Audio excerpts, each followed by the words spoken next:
Yeah. So, Thilina, so probably since you have you have some experience when it comes to before you started with BIM, you told us like you have some experience when it comes to using softwares in QS, right?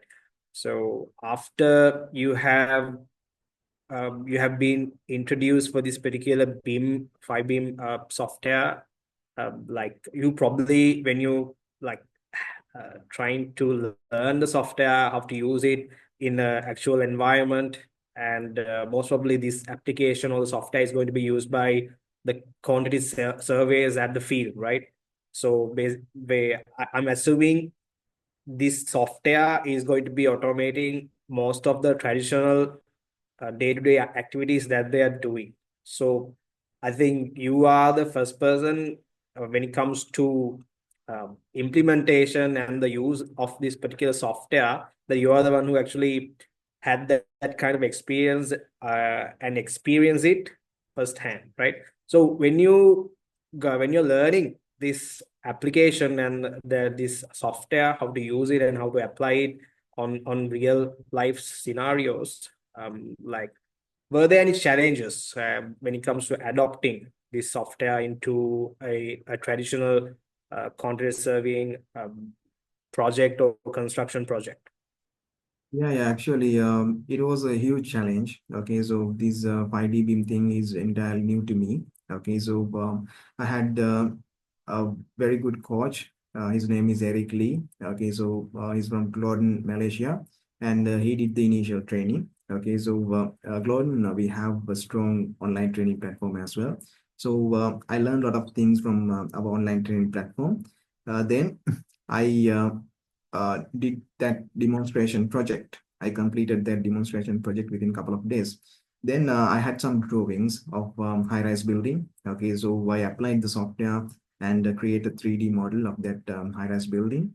Then I sent that 3D model to Eric. Okay, so he evaluated that project and he gave me some feedbacks. So so that is the start. Okay, so then I had some opportunities to apply the software in real-time projects. Okay, and I saw the productivity. Okay, so if you use this 5D technology, you can enhance the productivity through the process. Okay, so it's like you can have 50% productivity comparing to traditional software through this key because 5D software. So actually, yeah, so I had faced some challenges. Okay, sometimes when we apply new technologies, we have to go deep into it. Okay, otherwise we can't understand. First, I have understood the machine behind that cubicle smart beam software. Okay, then after adapting to that technology, okay, I realized that okay, we have a lot of measurement software, a lot of design software, and when it comes to the interface, okay, so there is uniformity in all the design and quantity surveying software.